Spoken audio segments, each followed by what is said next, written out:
इस संसार में असत वस्तु की कोई सत्ता नहीं, वह विद्यमान रह ही नहीं सकता और सत्य वस्तु का अभाव नहीं, यानी कि वह कभी भी समाप्त नहीं हो सकता।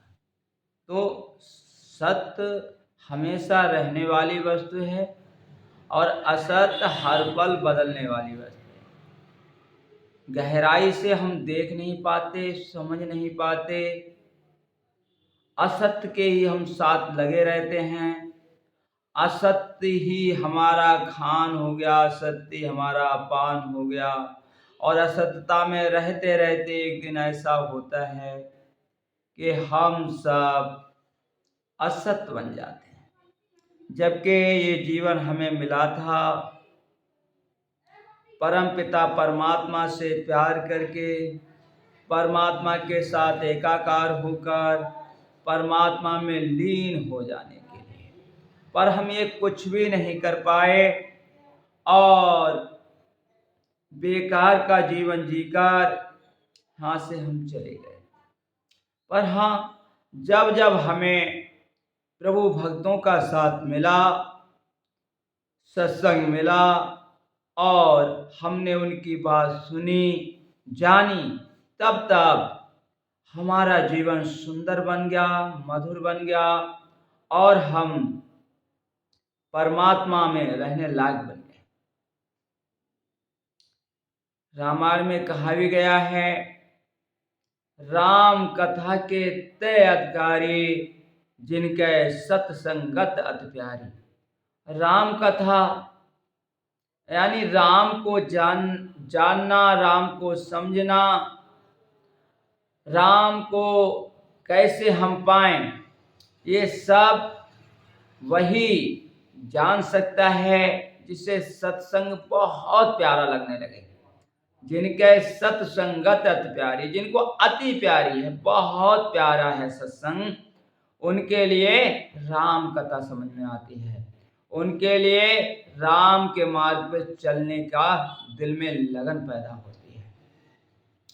क्योंकि जब तक साधु महात्माओं की बात में रुचि ना हो, जब तक साधु महात्मा हमें प्यारे ना लगें, तब तक उनकी कही हुई बात तो हमें किसी प्रकार से ना अच्छी लग सकती है, ना हमारे अंदर निश्चलता पैदा कर सकती है, ना हम उस चीज में कभी भी सफल हो सकते हैं। इसलिए साधु महात्माओं से हमारा लगाव हो जाए, और जब लगाव हो जाएगा तो अब हमें सत्संग में रस आने लगेगा। यहाँ आने की कोई बात नहीं है कि आप यहाँ तक आ गए, पर आने के बाद साधु महात्माओं की बात हमें अच्छी लगने लगे, साधु महात्माओं से दिल में प्यार हो जाए, तब समझो यहाँ आना सफल है। क्योंकि बिन सत्संग विवेक ना होए, राम कृपा बिन सुलभ ना सोए।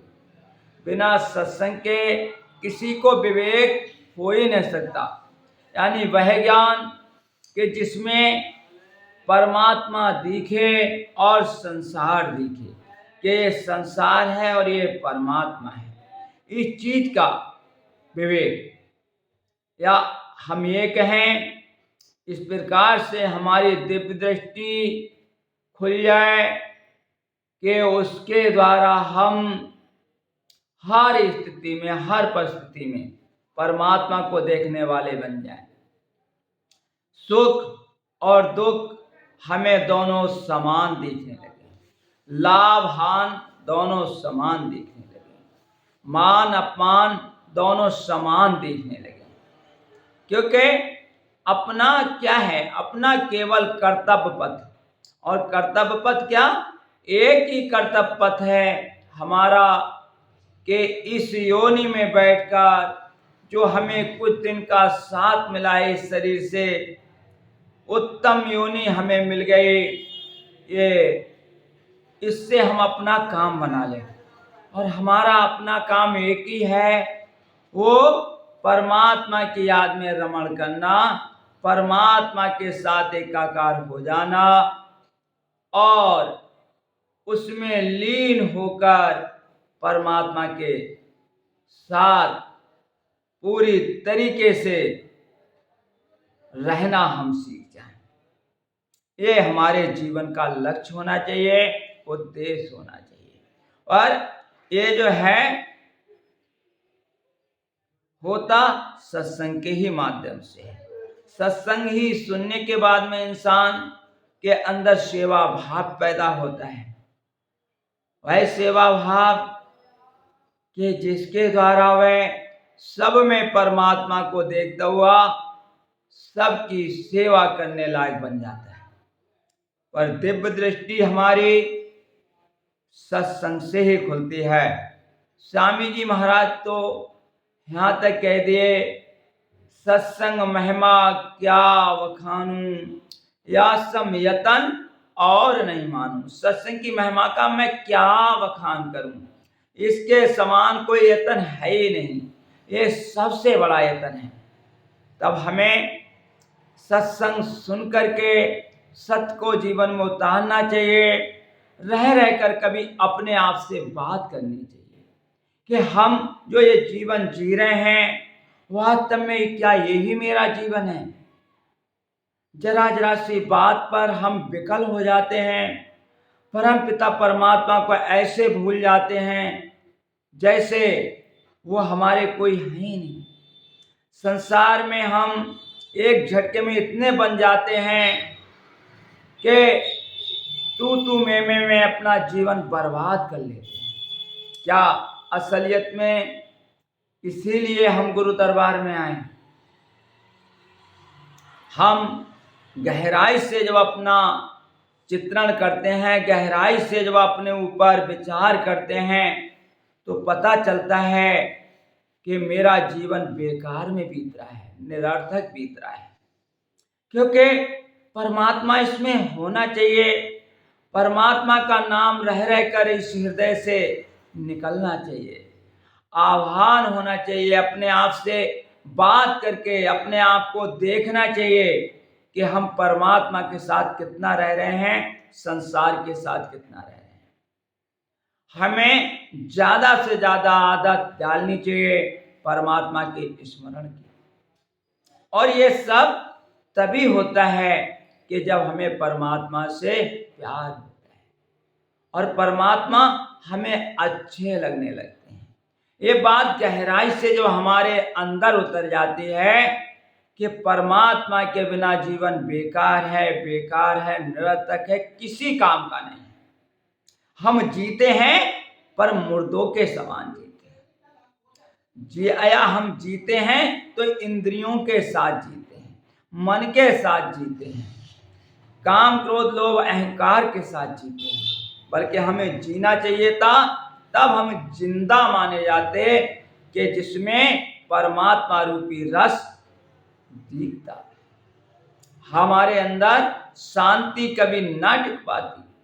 हम अडिग होकर के, अडोल होकर के बिल्कुल परमात्मा में लगे रहते, बिल्कुल एकाग्र होकर के उसमें हमारा ध्यान लगा रहता।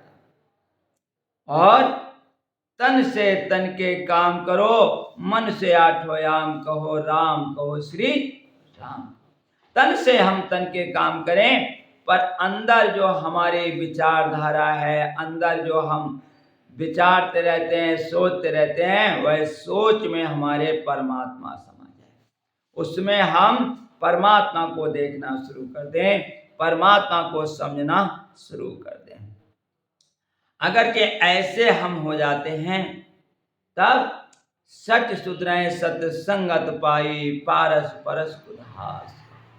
सच माने मूर्ख, बेकार के इंसान भी सत्संग पाकर सुधर जाते। पाकर मतलब मिल जाए, तुम्हारे हृदय में उतर जाए, पच जाए सत्संग, तुम्हें हजम हो जाए संत महात्माओं की वाणी, तब ये तुम्हें फायदा देती है, फिर सुधार हो जाता है। पारस परस उदास। जैसे पारस अगर लोहे को छू लेती है तो उसे कुंदन बना देती है, असली सोना बना देती है। ऐसे ही ये परमात्मा रूपी वाणी हमें छू ले, हमारे हृदय में उतर जाए, हम हृदय खोल करके निस्वार्थ भाव से इसे ग्रहण करने लायक बन जाए। ये अगर हजम हो गई संतों की वाणी, तब परमात्मा बिल्कुल हमारे साक्षात्कार होगा। हम उसी पल परमात्मा के हो जाएंगे जिस पल संतों की बात हमें प्यारी लगने लगेगी, क्योंकि संतों की वाणी में ही परमात्मा समाया हुआ रहता है। वो अगर बोलते हैं तो उनका ध्यान सुनने के साथ साथ अपनी वाणी को परमात्मा में लगा रहता है। वह परमात्मा को देखकर, परमात्मा से विनती करते हुए, परमात्मा से एकाकार होते हुए तब हृदय रूपी संगीत में ये परम धारा को हमें देते हैं, जिसमें नहाकर हम तुरंत उज्जवल हो जाते हैं, तुरंत बदल जाते हैं। इसी का नाम सत्संग है कि हम बदलें, हमारा परिवर्तन होना चाहिए। हम जैसे पहले थे सत्संग सुनकर तो बिल्कुल मीठे बन जाएं, पके फल बन जाएं, रसीले बन जाएं, जो भी हमारे पास आए रस की अनुभूति कर पाए, वास्तव में समझ पाए कि ये किसी गुरु का लाल है, ऐसा हमारा जीवन हो, तब समझो हम सत्संगी हैं, नहीं तो मन संगी है। और ये मन का संग हमारा कब तक रहेगा? कब हमारी आँख खुलेगी? कब हम परमात्मा को प्यारे होंगे? ये बात गहराई से अपने आप पर मंथन चिंतन करने की है कि हमारा जीवन हमसे छूटा जा रहा है, हम बिल्कुल बेकार होते चले जा रहे हैं। क्या अंत समय में रोने के अलावा कुछ हमारे हाथ आएगा नहीं? आज ही अभी से गौर करके परमात्मा को पुकारना शुरू कर दो। जब सारी दुनिया सोती हो, अगर लगन लग जाए तो भक्त उठकर पुकारता है सारे जहां के मालिक को कि हे दाता, कुछ ऐसी दया मेहर कर दे कि हम तुम्हें पुकारने लायक बन जाएं, हम तुम्हें देखने लायक बन जाएं, तुम हमारे जीवन में उतर जाओ मालिक। बार बार जब भक्त विनती करता है, पुकार करता है, तो परमात्मा हमारे हृदय में प्रकट हो जाता है। हमारे अंदर ऐसी धारणा होनी चाहिए कि हम मालिक से कभी भी दूर ना रह पाएं। यही वास्तव में सत्संग का सार है। ये हमारे जीवन में होना चाहिए कि हम राम के हों और राम हमारे हों। बस यही वास्तव में प्रेम का सार है, सत्संग का सार है। हमारे जीवन, हमारी रूह अगरचे यहाँ के बंधनों से 84 लाख योनियों से अगर छूटेगी, तो वास्तव में परमात्मा हमें लीन होकर अपने आप को देखना होगा, अपने आप को जानना होगा। ऐसा ही मेरा जीवन होना चाहिए। इन्हीं शब्दों के साथ सबको मेरा दुआ आशीर्वाद।